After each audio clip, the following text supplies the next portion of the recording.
Break Fix Podcast is all about capturing the living history of people from all over the autosphere, from wrench turners and racers to artists, authors, designers, and everything in between. Our goal is to inspire a new generation of petrol heads that wonder, how did they get that job or become that person? The road to success is paved by all of us because everyone has a story.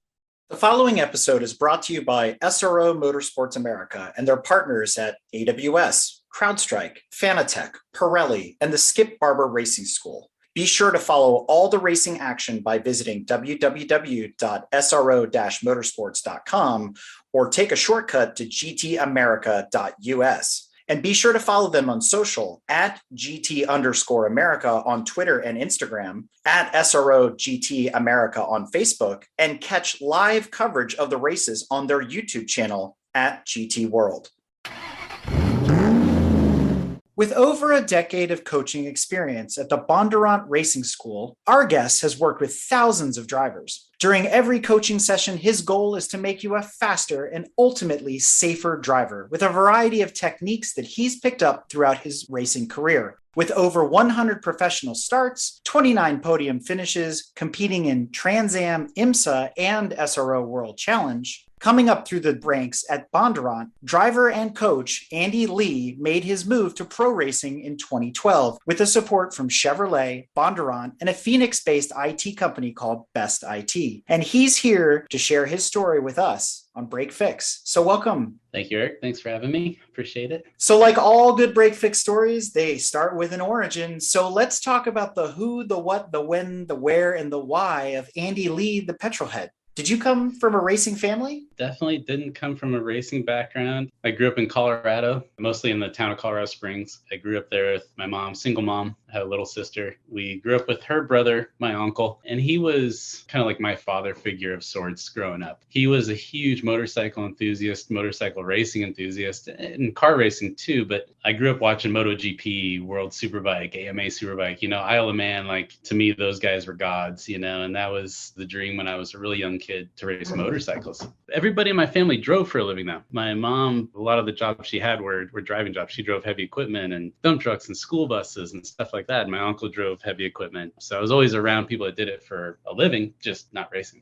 Growing up in Colorado Springs, that's home to the famous Pikes Peak hill climb. That was probably in your backyard. Did that have an influence on you wanting to be in motorsports? Yeah, that was one of my earliest motorsports memories. I'd say just sitting on the side, go up there with my uncle. I'd just be covered in dirt from head to toe, because as a little kid, you got nothing to do while you're waiting for cars to come and go by, so you're playing in the dirt the whole time. That was certainly an influence for sure. Still haven't done that race. That's high on the bucket list of races I'd like to do. So were you more interested in the bikes going up to the summit or the cars? Both. Everything that went by at that speed to me was awesome. I was like, God, this is great. So, and back then it was all dirt, they hadn't paved any of it. My uncle actually worked on Pikes Peak. He plowed the road and maintained the road that went to the top. So we would always be on that mountain all the time as a kid, up in dump trucks riding with them and stuff. It was awesome. It was a great place. So what do you think of it now that they've paved it? I get the arguments to a degree why they paved it. To me, it just kind of changed the nature of it. It demanded a lot more back then on dirt. The chances of just simply sliding off the thing was a real possibility.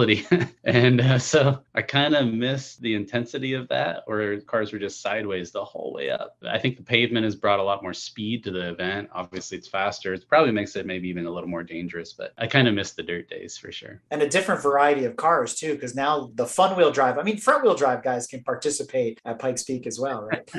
Yeah, man. Just one of those events, it was cool and a part of my childhood. And at one point, I guess that maybe I could be wrong, but I think it was part of the IndyCar championship at one point, wasn't it? The hill climb. And so how cool was that?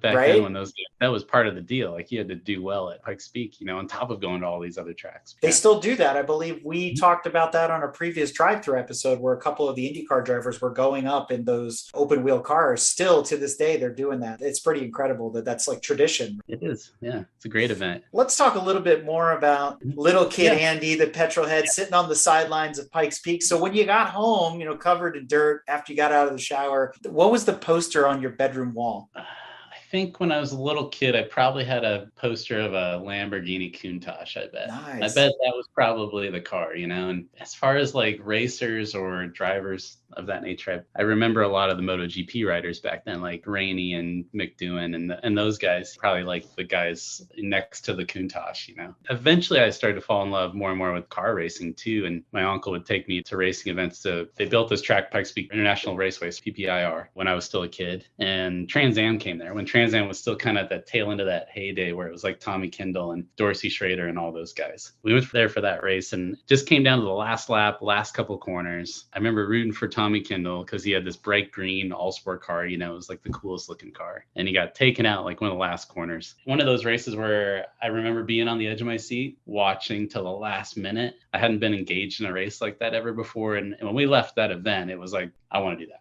I mean, that's what I want to do. That had to be tough growing up in Colorado too, because just like there's a lot of beach and not a lot of ocean in a landlocked state, there aren't too many racetracks. PPIR and High Plains are the two that come to mind. Yeah. That was it, man. I didn't even know High Plains existed. I don't think it did exist back then, but there was like some podunky sort of tracks, you know, here and there we'd go to, you know, like they're cone tracks and stuff. But yeah, PPIR just kind of brought the real guys, pros to the state for the first time, but that didn't last very long. You know, that track held a handful of pro races and kind of deteriorated after that. So Lamborghini Countach, we joke that is the car for petrol heads of a certain age, right? If you grew up in a certain era, everybody had a Countach or a Testarossa up on their wall.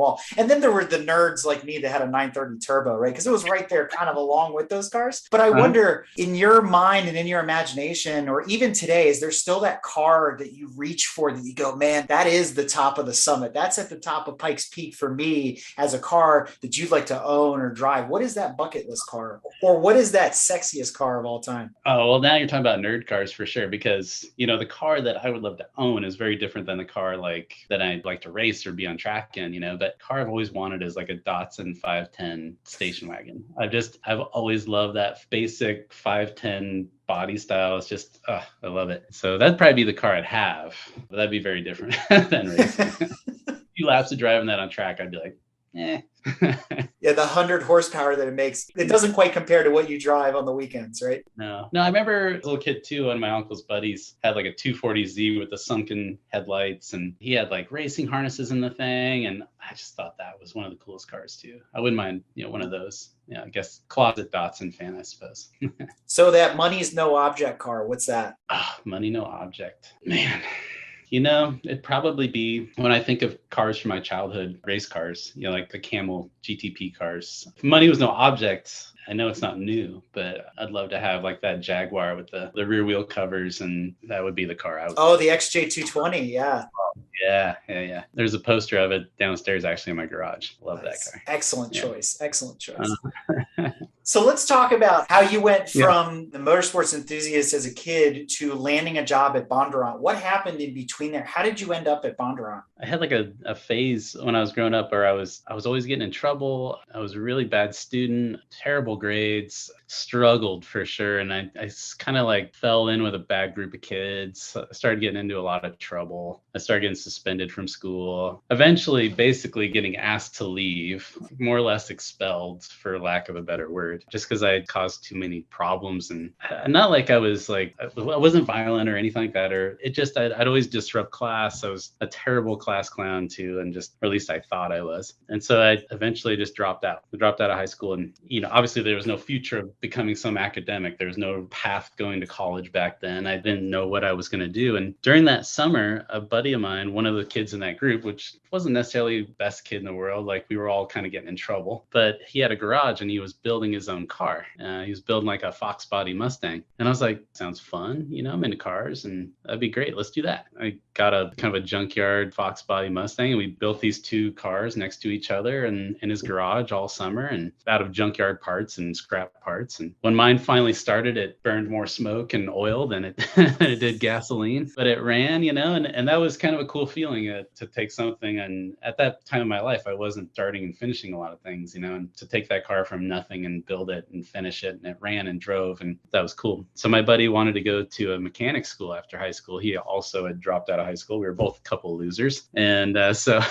so I was like, oh, maybe I'll go with you. I'll go. So we both enrolled at Universal Technical Institute in Phoenix. That's when we made the move to Arizona. I guess when I was younger, though, even despite all that, like not doing well in school and really didn't appear like I had any kind of future, I still thought that I was going to do something in racing. I loved the sport so much. Anytime I'd ever tell anybody that, obviously the state of my school and my terrible grades, they'd always say, you're not going to make it in racing. Like, are you crazy? After a while, I just stopped saying it to people. But inside, like, I knew, I don't know, just something drew me to the sport. Something, I knew I was going to make it. One way or another, I was going to make it. And when I went to UTI, I did really well there, actually. Finished that program, and I got a job as a mechanic at Bondurant originally. And that's how I got involved at the school. That's kind of the beginning stages of how I got in, just working on cars, more or less. So you're there turning wrenches at Bondurant, and suddenly somebody walks up and taps you on your shoulder and says, hey, kid, get your helmet. Let's go, right?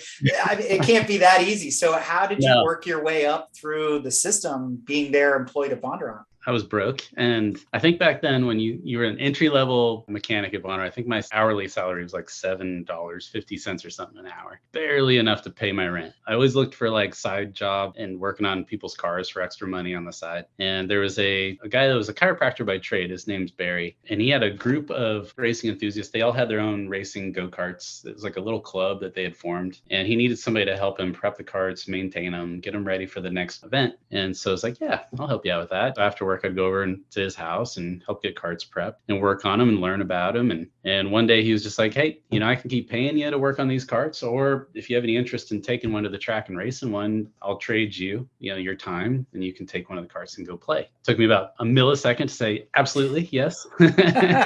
And after that, him and I just kind of formed a really close bond and relationship. He kind of became a mentor of mine and shepherded me from being just a very immature young adult, and it kind of helped turn me into a full-fledged, functioning adult, a real person. And when he took me under his wing, he introduced me to the people in that group too, the other members, and they were all mostly affluent guys, business guys, own their own companies. And so when I started to do really well in the local go-kart track, in that go-kart, finishing well, some of those guys would come up and watch. They'd hang out, and next thing you know, they're like, well, let's see, you're doing pretty well here. Let's see how you do at a big national event. They'd give me a little extra cash for some tires and fuel and entry fees and stuff like that. And then I'd do pretty well at the national event, see how you do for a whole season, and just kind of kept snowballing from there. But I really have to give a lot of thanks to Barry for opening that door and kind of helping me through. And meanwhile, you're still turning wrenches at Bondurant. Yeah.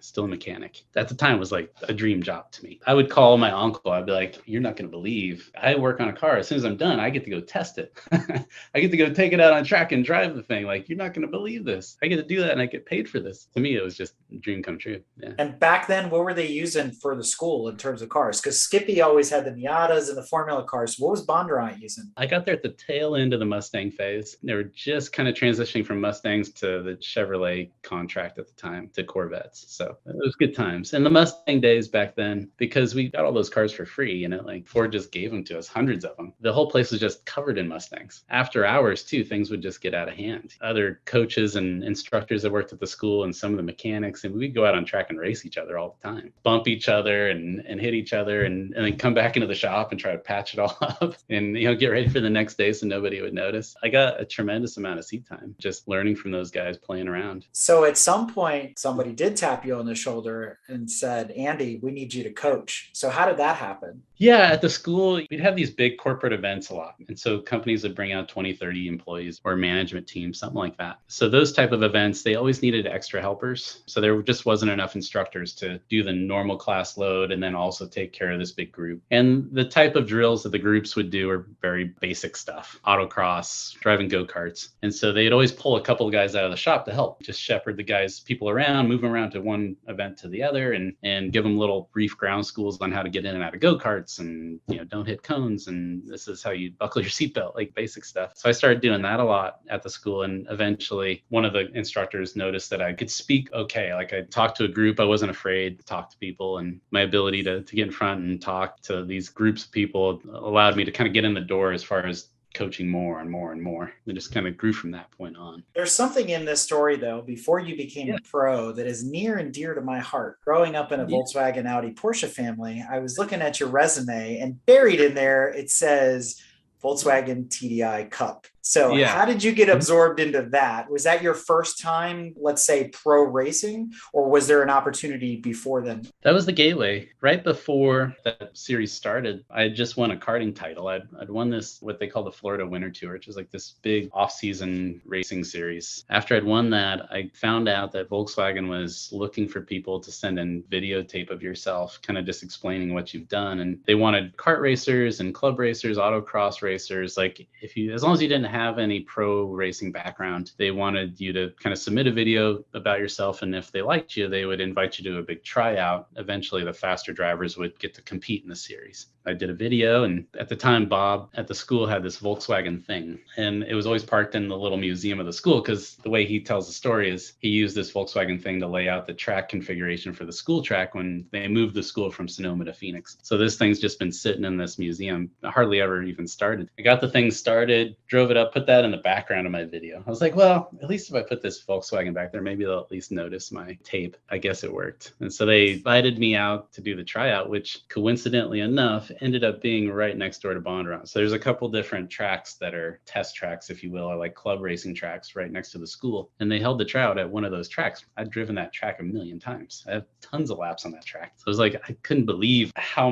much this was all just kind of falling into place. Did the tryout, of course, since I knew the track, and I was quick and made it into the series. And so that's how it all started. Tell me, what's it like to drive one of these Mark V based 1.9 liter diesels on track that only turns to like 4,000 RPM? It was actually really cool. The racing was very intense. I mean, it was like Spec Miata, that level of competition, and just super tight, always bumping each other. The cars were really quick. Actually, that first 50, 100 feet out of the corner, all that diesel torque, the thing would launch off of every turn, and then flatline, of course. Then it just took forever to get to the next corner. And the car was so quiet, you would hear the wind noise going over the bodywork of the car more so than the engine. So if you weren't really paying close attention to the shift lights, you'd miss the shifts because you couldn't hear the motor at all. So it was really unique. The other thing that was really cool about that car is it had Audi R8 brakes on it and these massive slicks. Nice. So, which definitely didn't need. I mean, the thing was never going that fast. I mean, you could brake so ungodly late into every corner. It was ridiculous. And the car had, such a wide slick on it, way too much tire. Instead of sliding, oftentimes it would just stand up on two wheels. Go into a corner too fast and the thing would try to flip over. And so you'd go up on two wheels and try to set the thing back down. And so it was such a unique thing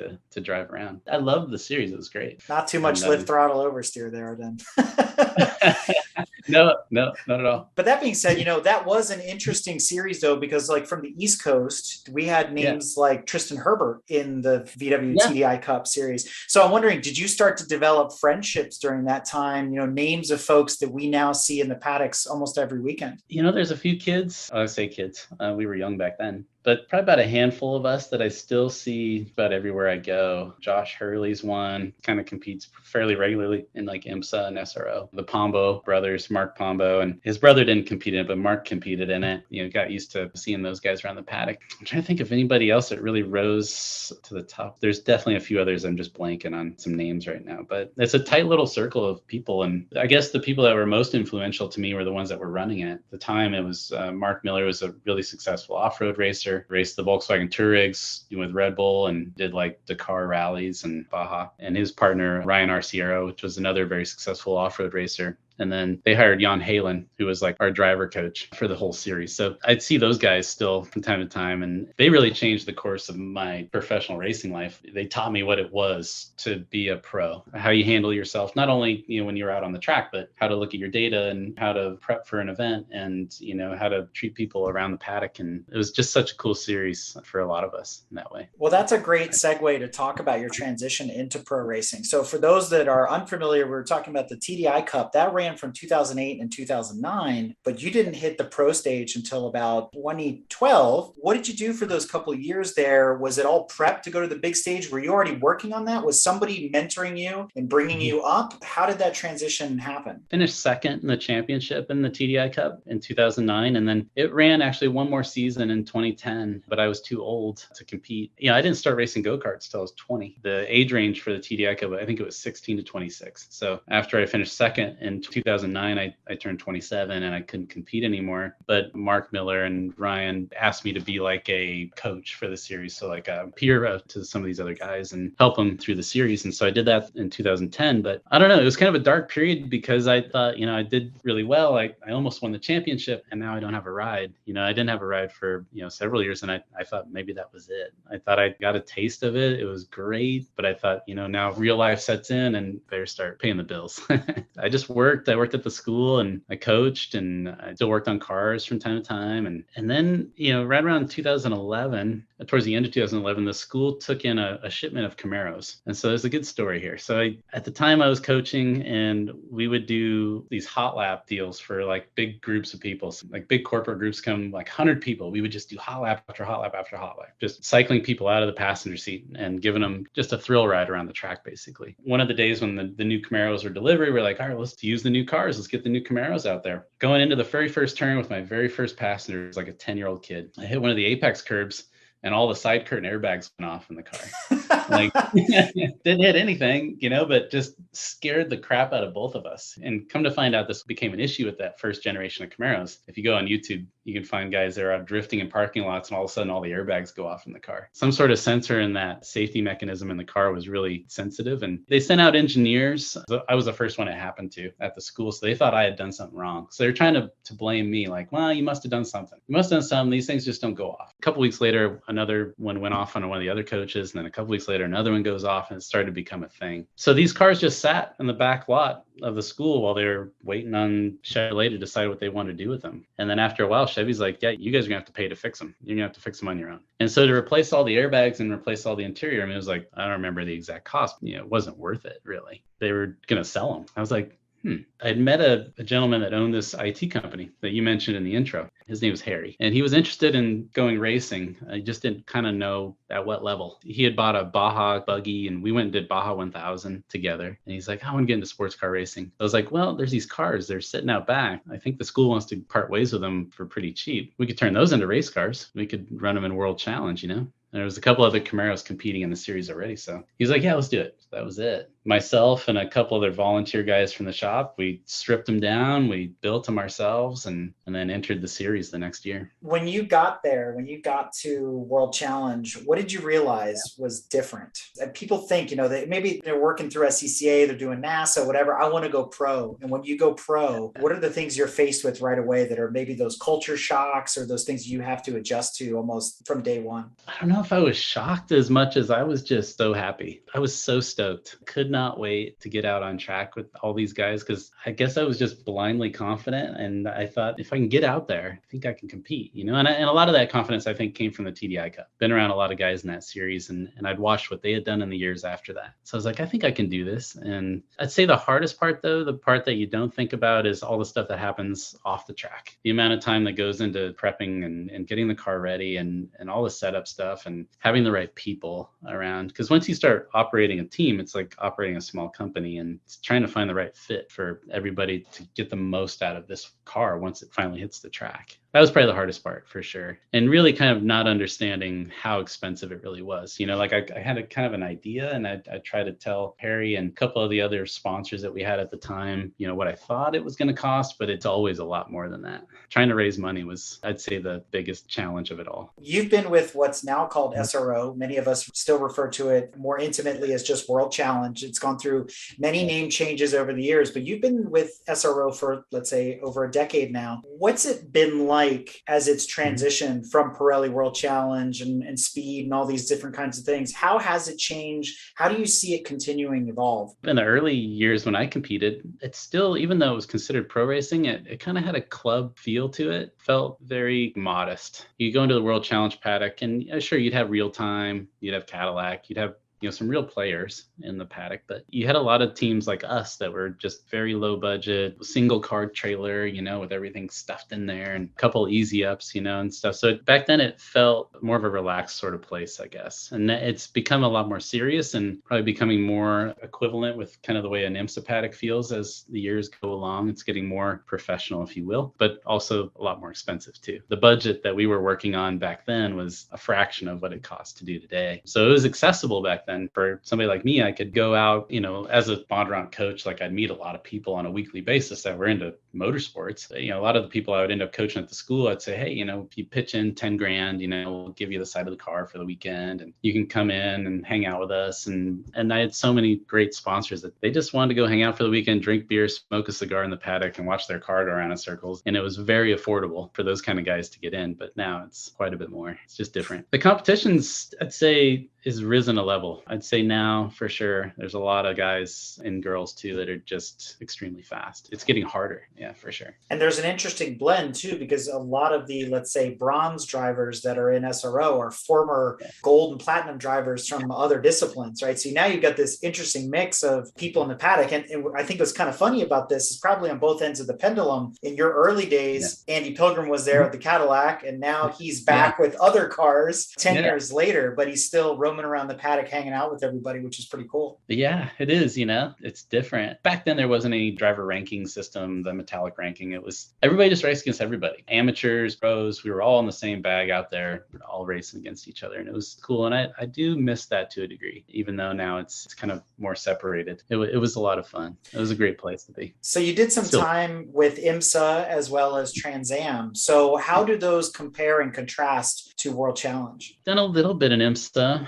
It's weird. For whatever reason, I've always gotten funneled more towards SRO World Challenge. And I've always wanted to do like 24 hours or 12 hours of Sebring and stuff. And I've come so close, but just for whatever reason, it just never worked out. Those series, are still on my bucket list, if you will. Like I'd like to compete there more. I dabbled in Trans Am just for a short period, and those cars are a lot of fun too. Tested them more than I've raced them, but those are like hustling a big F-150 around on slicks. They're a blast. But I love those cars too. They're a lot of fun to drive, and I love them just for the nostalgic. Like again, it just takes me back to my childhood and watching Kendall and those guys run around. So it was fun for that reason. What are your thoughts on balance of performance as a driver? I've heard different arguments from different people, but I always like to get people's opinion on BOP.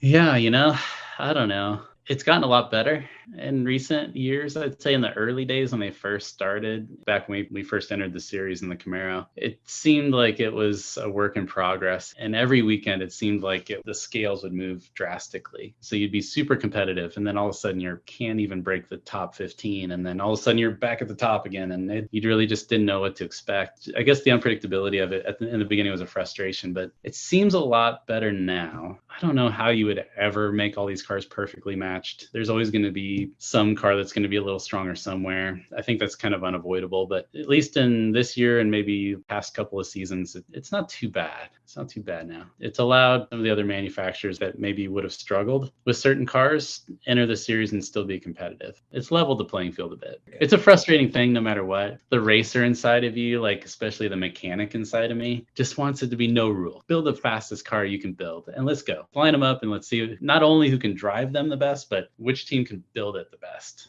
Like it was in the old days. Here's your power to weight ratio that you need to hit, maximum amount of fuel and minimum weight and go. Build whatever you want. Yeah. I miss that era of motorsports. I wished I had gotten a chance to taste that. Yeah. And what's funny about that, we grew up in the same era. So those are the old days of Can-Am and IMSA and Trans Am. And you're just seeing all the crazy stuff, the Mustangs, the Audis, the Buicks. I mean, you name it, they were all out there and everybody was building a different mousetrap. Some of the people that were competing in those series, the names alone are just in the halls of legend, right? I mean, you've got Stuck and Haywood and Ribbs and St. James and Pilgrim and down the line. And I mean, there's a bunch of them. And it's just talk about an amazing time in racing. Especially the car that comes to mind of like that era is like the Audis, right? They were just such an alien car compared to everything else that was out there back then. And yeah, man, that must have been a pretty cool thing to be a part of back then. And maybe, everything's cyclical. Maybe somewhere down the road, maybe some of that will come back, I hope, and maybe during my lifespan and career and racing. But that would be the ultimate. If I had my druthers, I would just say, here you go. Here's your budget. I'd say maybe you have a cap on the budget. You can take any car you want. We'll see you on Sunday. Let's go. And talking about having been to so many tracks, I mean, if anybody follows you on social media, you're somewhere and anywhere on every given Sunday. When you look at all the places you've been to, all the cars you've driven, what's your favorite, what's your least favorite track, least favorite car so far? I don't know if I have a least favorite. I guess maybe when I first started, I had tracks that I didn't care to go to. It wasn't as much about the track. It was mostly the town they were in. Oh man, we got to go to that place again. But when it comes to the track, I find almost every track entertaining to some degree. They all have some little crux, some little challenge that you try to figure out. And mentally for me too, like anytime I go to a track, I try never to think of a corner of like, oh man, I don't want to go through this corner again. I always want to try to be as excited as I can about every corner. Like, what is it about this corner that I can figure out and make it better and more fun to drive? But I think sentimental wise, there's tracks that rise to the top for me. Like Sonoma was a track that I did really well at early on. And so Sonoma's one that's always been a sentimental favorite of mine. I like Watkins Glen a lot. It's a great track. I always love street tracks. I always did well at street events. So like Detroit, like Belle Isle was a fun one. Long Beach, streets of St. Petersburg. I love those venues too. Those are great. And Nashville is the newest one, right? Yeah, but they don't let the pros go there. We don't get to go there. It's an AMs only.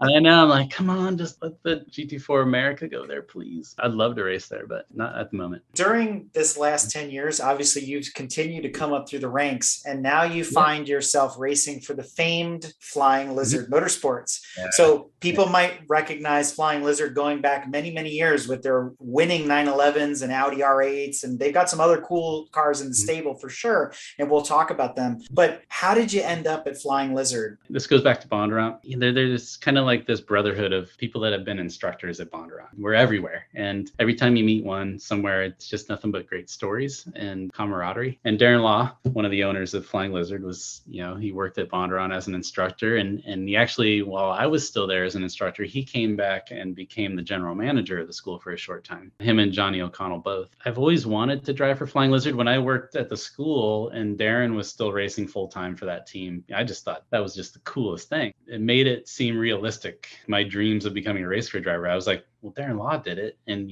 he worked here and he didn't have much money and he was able to figure it out. And he got to the high levels of pro racing, got to run at Le Mans and won 24 hours of Daytona. So for me, it was always a dream to race for Flying Lizard back then. I just thought that was one of the coolest places you could ever land. My co-driver, Elias Sabo, and I, we were just looking for a team this off season through my connection with the school and knowing Darren from way back in the day. I was just like, Darren, do you have any room for us? And he's like, yeah, I think I can make that work. And that's how we got pulled over there. So how long have you been driving for Flying Lizard now? Just this season. Yeah. Oh, just wow. This year. Congratulations. Yeah, the first year with the team. Yeah. It's been great. They're a stellar operation. You get to pilot a bunch of their cars. Two in particular we're going to hone in on. One is the beige, I guess is the right color, Aston Martin. And the other is a hot pink, let's call it magenta Lamborghini Huracan, which has a very cool nickname.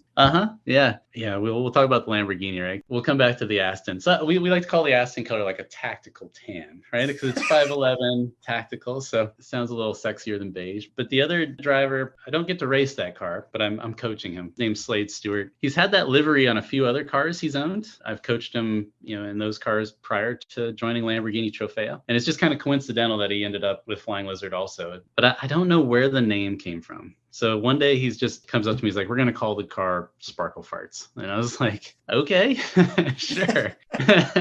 I was in the room, I think, when he told Darren Law this, and Darren I don't know if that's the right look for Flying Lizard, because we're this very classy, well-known team in the paddock. Darren let him go for it, and it's become a big fan favorite. Very much is. And my daughter became an immediate fan of Flying Lizard because of Princess Sparkle Farts, she likes to call it.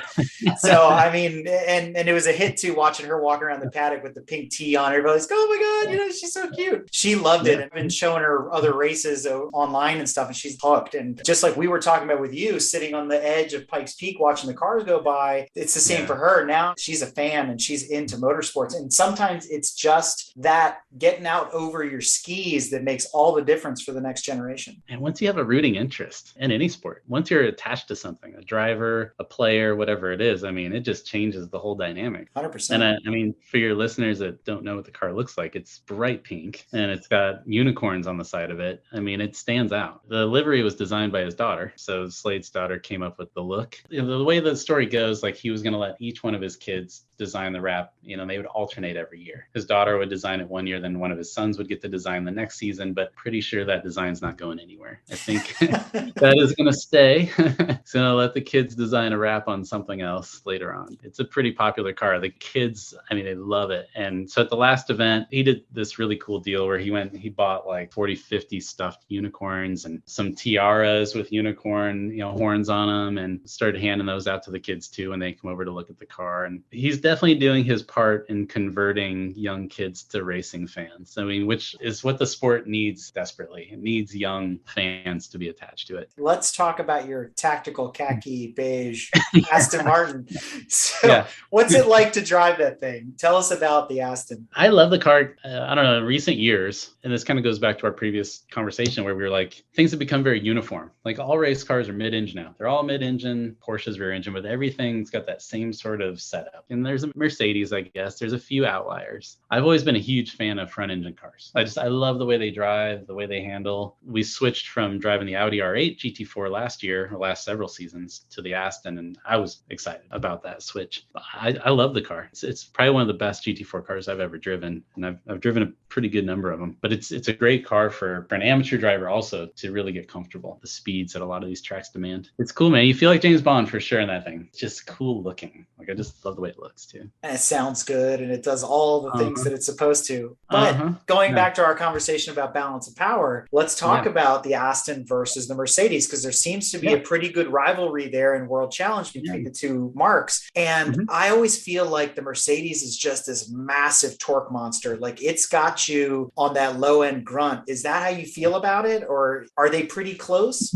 You know, they have the same motor, right? Both cars have the exact same motor, but the Mercedes has a different gearbox, different gear ratios, I believe, too. So it creates its power kind of differently. It feels like it almost feels like it doesn't have the same engine. I'd say at least the way the World Challenge BOP is set up at the moment, it almost feels like the Aston's a little stronger. And that just might be my perception. It feels like it's a little torqueier, but that may have more to do with the gear ratio difference in the cars than anything else. It is a torque monster, which I love. And you know, last year in the Audi, that thing had to be revved to the limiter every gear, just had to strangle that thing to get a lap time out of it. But this car, it's a lot more fun, you know, that first 50 feet off the apex. Thing just lunges forward. It's a great feeling. Yeah. Do you think there's an Achilles heel or a shortcoming to the Aston, or you don't want to let your rivals know like what it is?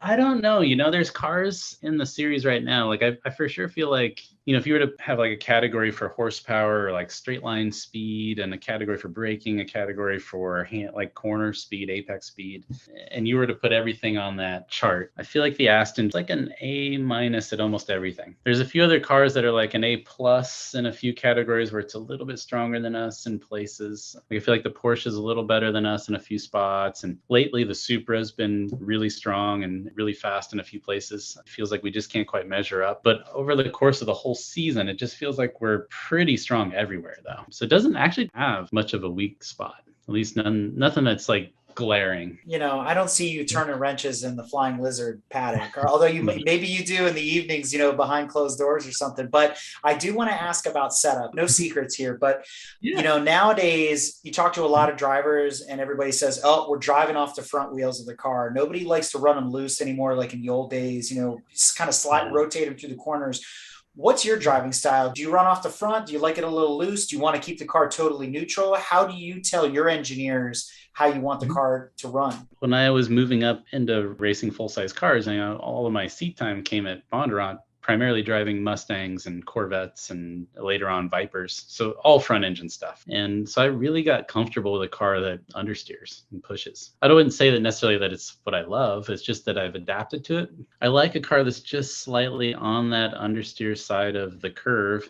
But what that also allows you to do is really manipulate it a lot. If I want the car to free up, if I want to rotate the car, I know what I have to do that. I can hold the brake a little longer. I can slow down the trail brake. I can grab the gear shift a little closer to turn in. I can get the car to rotate when it's necessary. But I think over the span of a whole race, 60-minute race for us, just limiting mistakes is key, especially when I hand it over to Elias. And so I think a car that's just slightly on the pushy side can help you kind of limit making big, nasty oversteer mistakes and cause you a lot of time. Practically, it works well for me. But, I also like going out and smoldering the tires off something too, and it's just for fun. If I'm just out there screwing around, yeah, of course, like I would love to just toss the car into a corner and just throw the wheel to the lock and just destroy tires. That's fun too, but not as much when I'm racing. To your point there, it's also a game of managing fuel and tires because you guys don't have pit stops in World Challenge. So you got to make that car survive on all of its consumables. And sometimes I think the fans forget that, right? Well,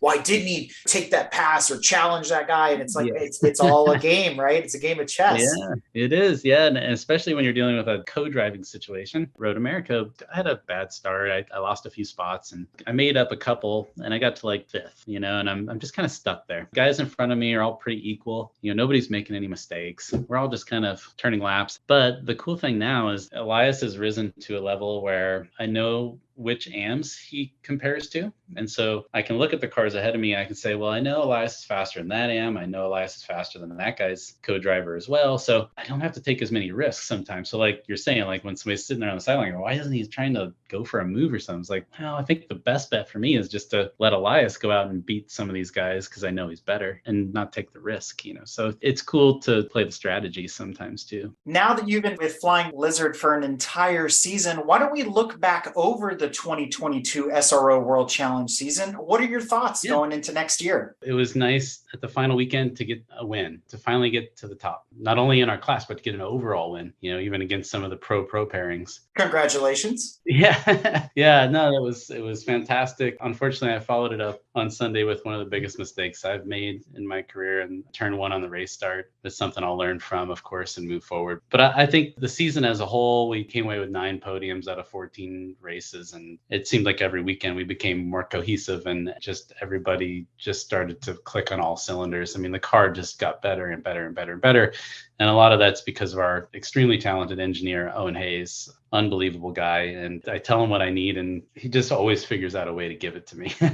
So that makes a big difference. It probably took us about half a season to really develop the car and catch up to the other teams that had the Astons for numerous seasons. It'll be awesome to start the season with a car that we feel is pretty well developed setup wise. That doesn't mean it's going to be easy, of course. Who knows who's going to be on the starting grid next year. So certainly not expecting anything to get handed to us, but it'll be nice to start fighting with a great car. So when you take a broader brush approach as a retrospective to your career in pro racing, you look back over the decade plus, especially with World Challenge, what have you seen? What has changed? What would you like to see change? I guess that's one of the questions I want to ask you, I suppose. So, I have my own opinion. Sometimes I feel like maybe I'm too close to it. People ask me that all the time, and I can never really give them a solid answer. But maybe that's because I've been a part of it through the evolution of where it was when I started and where it is now. But I'm curious, if you were handed the keys to SRO tomorrow, Stefan Rattel is like, Eric, it's yours. What would you change? That's a great question, Andy. And I got to tell you, the one thing I like about SRO is that it's so accessible. Yeah. There's a lot of motorsports organizations you go to that everything's at arm's reach and even further. And I'll give you a prime example. When we went to Nashville, you could go to the Trans Am paddock, you could go to the SRO paddock, but you couldn't go to IndyCar. When you go to F1, there's the whole village that keeps you there dizzy and all that kind of stuff. NASCAR's the same way, right? They keep you in the beer line long enough that you don't have enough time to go to the paddock. SRO is very inviting. You can walk into anybody's paddock, talk to an engineer, talk to a driver. It's awesome to watch. It's awesome to be there. I think what it lacks, if I had to change something, it doesn't have the same bit of circus that, let's say, the other organization, also known as IMSA, the sister organization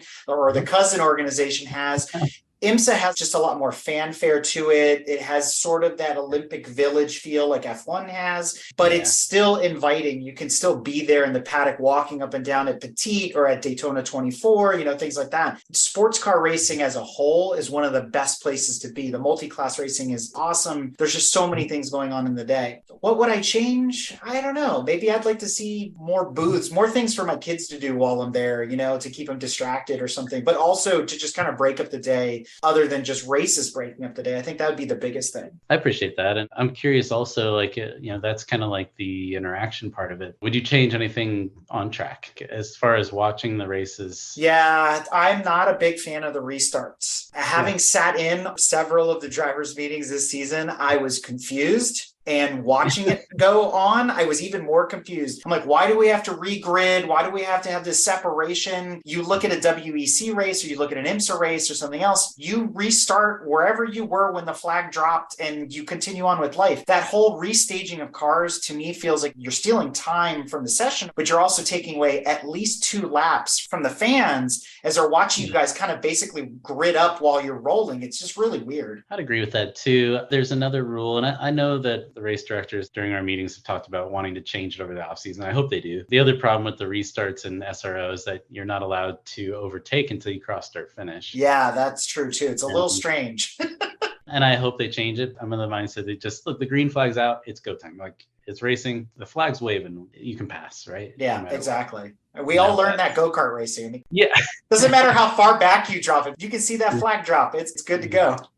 Yeah, man. I think the other thing I missed too, and I don't know if you remember it or watched a lot of racing back then, but I missed the standing starts. I'm used to those with SCCA and NASA, where it's just like, let them rip, watch 43 Miatas go for it right off the bat, that kind of thing. It goes either way. I mean, it depends on, I guess, where you are, where a rolling start would be a lot of fun versus a standing start. I think it depends on the track. Like the standing start at Nashville would be really cool versus a rolling start coming around turn 11 at Watkins Glen is pretty impressive. I think it really depends on where you are. I'd agree with that. Yeah. The other thing I was curious of, ways to like spice it up. And I guess that kind of ties into the question I already asked you. But, I remember when when Pikes Peak Hill Climb was a part of the championship, where there was these different kind of challenges that you had to deal with throughout the course of a season, dirt track or pavement or whatever it is. And I'm wondering if there's some way sports car racing can have a little bit of flavor like that, where just a different dynamic in some events. The term World Challenge has this interesting connotation to it. It's kind of preloaded. And you think to yourself, well, what exactly does World Challenge mean? For me, I immediately go back to the late 70s, early 80s International Races of Champions, right? That were put on with the IROC Camaros. That's where the IROC Z came from, that you're more than familiar with, right? Yeah. So I miss those days, seeing Hans Stuck run with Danny Sullivan and all these people in just basically the same car. And then they would do oval track and road course, and they would just mix it up. And to me, that was the real World Challenge, because you were pulling guys from F1, from NASCAR, from Indy, from Rally, and you brought them to the big stage and say, let's see what y'all can do with this Chevy Camaro. Let's go. I love that format too. They kind of still do it, but it's not the same. I miss those times too, man. That was really cool. No, I think it'd be cool to have some sort of like time trial competition or points, for something that's just different, like maybe night races or that'd be fun. Something to mix it up a little bit, or maybe a longer format, not the full 12-hour enduros, but maybe like a 4-hour or a 2-hour or something like that. Granted, you have to bring in pit stops and pit strategy and all that kind of thing, but still it'd be pretty cool. Now, I will say there's one thing I think the World Challenge team doesn't get enough credit for, and having worked with them behind the scenes this season, the press corps, people like Dean Case and public relations, the social media team, and the folks that are doing the televised races, the quality of the TV coverage is really, really good. The media team at World Challenge is amazing. And again, I think they just don't get enough credit. And I can't say enough that people should really tune in to the races and check them out. Even after the fact, they're really, really good to watch. They're on par with, the big league television stations. I agree with that too, man. It's gotten a lot better for sure. I like the fact that you can just go in and watch the races whenever you want. The accessibility of just having them up on YouTube is just awesome to be able to share them with people, and you don't have to watch them live. I still watch every second of them though, so it's all good. On the weekend, what are you most primed up to watch as like a fan? Like for me, it's in MotoGP. I go back and forth. I grew up in the Group B era and the Trans Am era because they were at the same time. And so I would flip back and forth, and I followed Group B. And then you saw a lot of Group B drivers move to Trans Am, like Hans Struck and Walter Rural. And then suddenly they're there running with Willie and Lynn and Hurley Haywood and all them. And so it just became one thing to the next. And I go back and forth. And I often say on this show, I'm one of the few people in our organization that is interested in World Rally. And I'm like, it's one of the hottest, probably most dangerous motorsport that there is out there. It's amazing. And the drivers are extremely talented. Granted, the cars are not the cars of 30, 40 years ago. They're not even close to, the Group A cars that replaced the Killer B cars and stuff, like the Subarus and the Evos and stuff like that. They're very different. I flip-flop back and forth because then suddenly you want to talk about Petit or Rolex or Le Mans, any of that stuff. And I'm all about it. All right, sports cars or rally car. That's where I'm at. I love World Rally, man. I mean, I got a tiny taste of what it's like, doing the Baja 1000 years ago. And just the level of commitment, just ever-changing terrain, and just people standing around on the sides of the track in the line of fire. And it's just a crazy way to race. There's nothing quite like World Rally. Watching those guys, especially in the snow. So cool. You bring up Baja. I was very fortunate last year. I was invited by one of our guests, Matt Martelli, to join them at the Mint 400. And so I got to see trophy trucks and all this stuff. The Mint 400 is one of the oldest and longest running off-road races, even older than Baja, out there in the deserts of Nevada. And I tell you what, I was really impressed. That's another motorsports venue event where you can get really up close to the drivers and the cars. And I had told Matt, he's like, what do you think? And I said, I got to be honest with you. This reminds me a lot of being at an SRO event or being at an IMSA event. And he goes, yeah, there's a reason for that. And he just kind of laughed because he took the best of what he knew from other organizations. He's like, I want to bring this to the off-road world.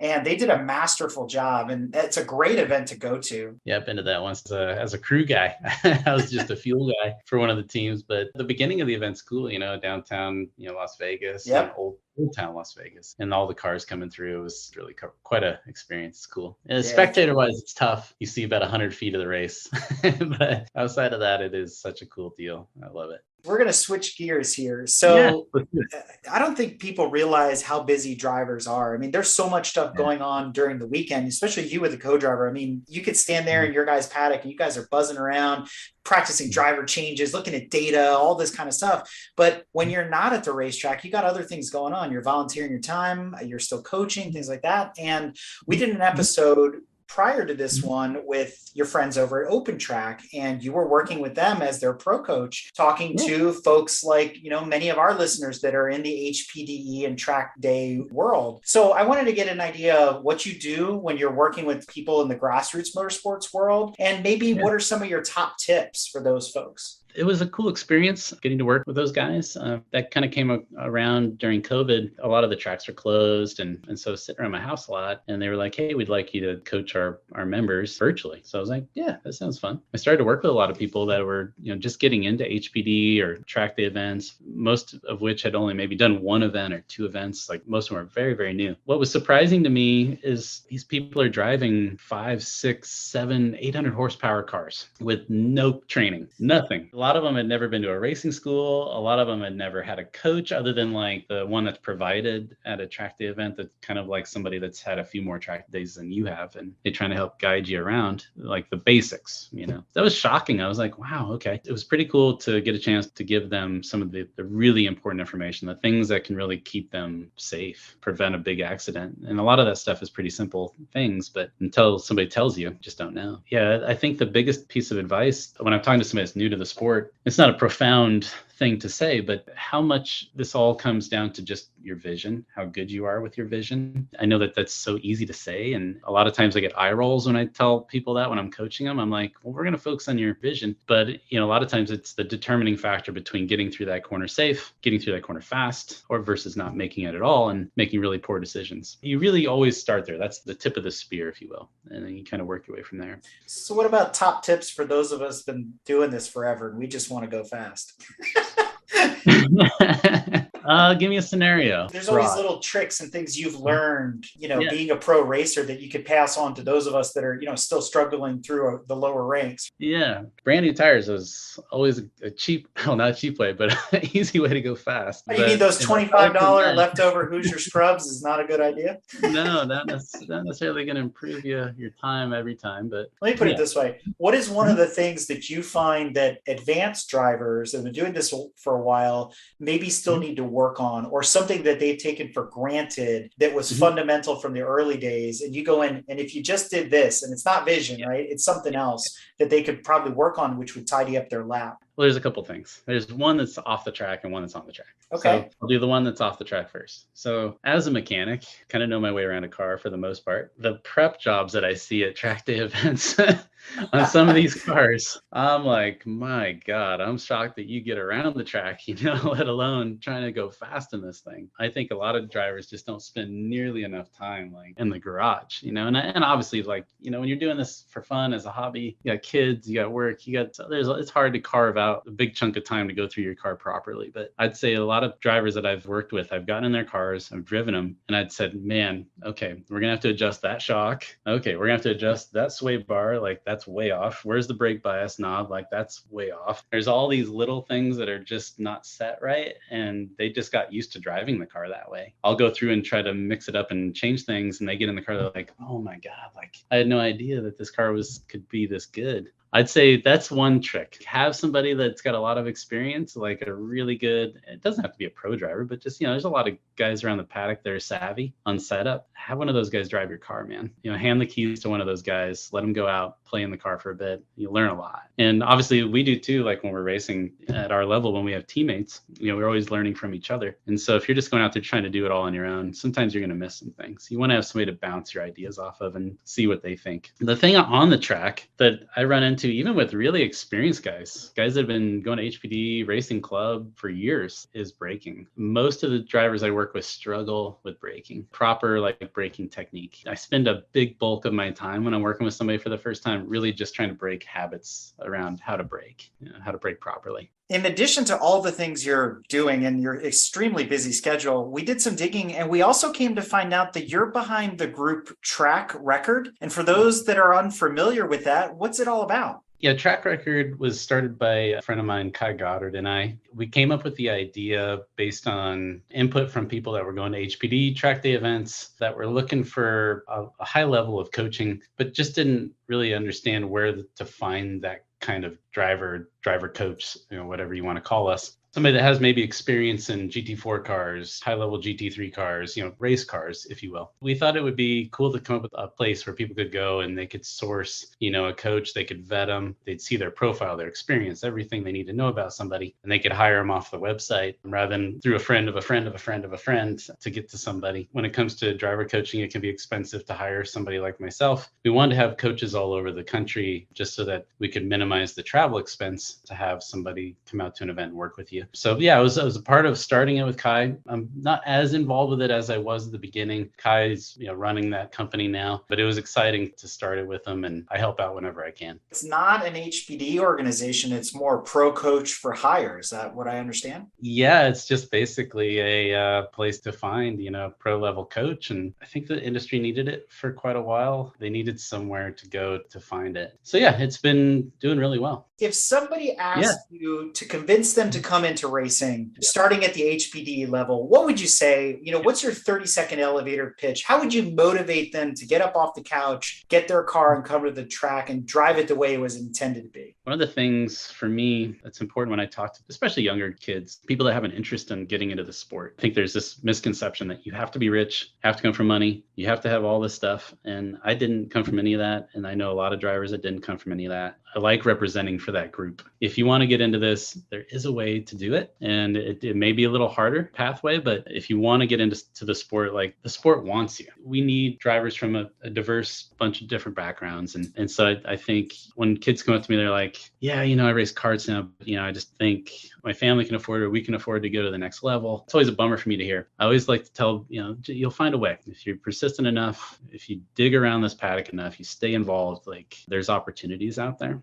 And so just even beyond like the HPD driver, somebody that's looking maybe to go to the next level and race, that's something I always like to say. If you're in the HPD level, you're at maybe that tipping point where you're like, should I go compete or should I just continue to do this? I would say go race. I mean, life is short, man. The thrill you're going to get from racing exceeds HPD driving like tenfold. And like you line up and you compete, it's a whole nother ball game. It's addicting, but it's also like you feel truly alive, when you're out there like that. I'd say you got to do it. You just got to do it. Any level, just do it. It's fun. Just send it. Yeah.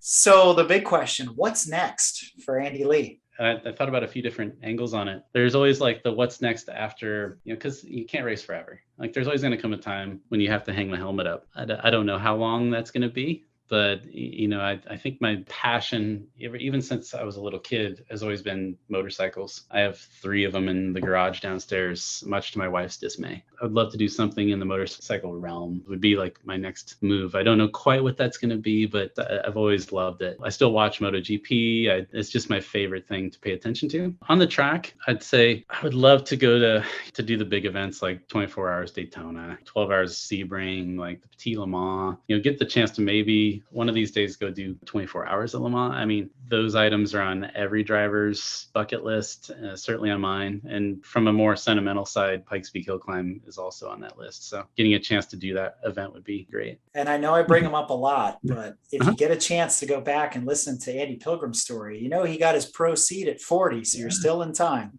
Still got a chance, man. Yeah, and it's funny because Andy Pilgrim and I, so when I was racing the Camaros, and we were doing really well, like we were winning a lot of races in those cars, and we got the attention of Chevrolet and GM, and they invited me to test the Cadillacs alongside a few other drivers. We were all there to replace Andy, and Andy was at those tests. Even though we were all there to take his seat, he was probably one of the most generous pro drivers I've ever been around. He was there. He answered any question I had. He was there helping me every step of the way. Just like the best, one of the best people I've ever met in the paddock. So great guy, and a motorcycle guy too. I think motorcycle guys just tend to be good guys. I don't know. I'm in the water. But he's a big motorcycle enthusiast too. So when him and I get around each other, that's usually what we talk about. That's great awesome. Guy. Yeah, it's such an interesting fraternity and sorority there in any of the paddocks you go to, whether it's at the grassroots level, at World Challenge or IMSA and beyond. I mean, the world of motorsport is just so different than a lot of other sports, right? You're competitors when you're behind the wheel, but when the helmets come off, it's like a big family atmosphere. So it's always a lot of fun. So it's one of the things I cherish the most about being in the motorsports world. Yeah, absolutely. So that said, Andy, any shout outs, promotions, or anything else you'd like to share that we didn't cover thus far? It's difficult for me to list off everybody that's helped me through the years. I mean, it's a long, long list, and I just don't want to leave anybody out. There's probably 100 people that have helped me get to where I am now. I'm just unbelievable, thankful and grateful for all those people. Every time I see these people, I try to tell them how much that they mean to me, but I just don't want to risk missing anybody. So I'll leave it at that. You're getting into this sport. That's the way it goes. If you want to get into racing, you do need like an army of people that are kind of helping to push you up. I've been very fortunate to have that. So very gracious for all these opportunities. And the latest one this year, just getting the chance to run for Flying Lizard, which for me was a dream come true. When I was working at Bondurant as a mechanic, Darren Law was racing for Flying Lizard and doing 24-hour Le Mans. And, I just thought, wow, that dude is such a badass. I'd love to to race for that team someday. And I can't believe I've actually gotten the opportunity. Yeah, it's been fun, and I'm looking forward to more of it. Thank you. Well, we're going to close out this episode with a quote from Bob Bondurant. And he said, Andy came up through the demanding ranks at Bondurant to become a top instructor for the school. He was one of those rare talents that I felt had exactly what I look for when I pick a champion, a real passion for racing. I can teach anyone to be a better, faster, smoother racer, but I cannot give them the heart. And with that, Andy will be one of those racers that will still be on the podium 25 years from now.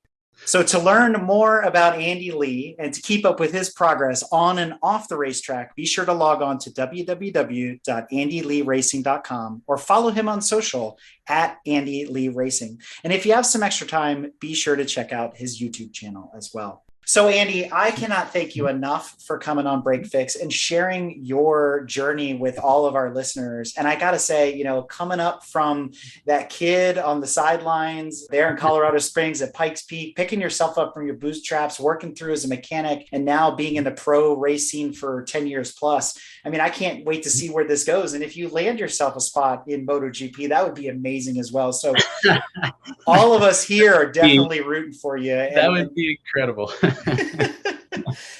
Well, all of us here are definitely rooting for you. And again, I can't thank you enough for coming on and sharing your story. Yeah, thanks, man. I appreciate it, Eric. Thank you. Thank you for having me.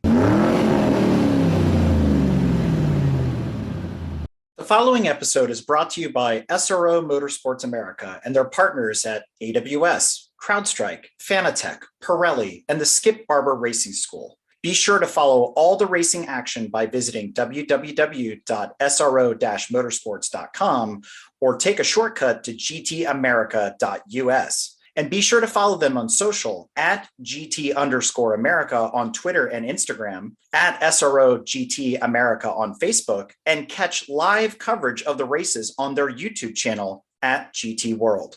If you like what you've heard and want to learn more about GTM, be sure to check us out on www.gtmotorsports.org. You can also find us on Instagram at Grand Touring Motorsports. Also, if you want to get involved or have suggestions for future shows, you can call or text us at 202-630-1770 or send us an email at crewchief@gtmotorsports.org. We'd love to hear from you. Hey everybody, Crew Chief Eric here. We really hope you enjoyed this episode of Break Fix, and we wanted to remind you that GTM remains a no annual fees organization, and our goal is to continue to bring you quality episodes like this one at no charge. As a loyal listener, please consider subscribing to our Patreon for bonus and behind-the-scenes content, extra goodies, and GTM swag. For as little as $2.50 a month, you can keep our developers, writers, editors, casters, and other volunteers fed on their strict diet of Fig Newtons, gummy bears, and Monster. Consider signing up for Patreon today at www.patreon.com/GT Motorsports. And remember, without fans, supporters, and members like you, none of this would be possible.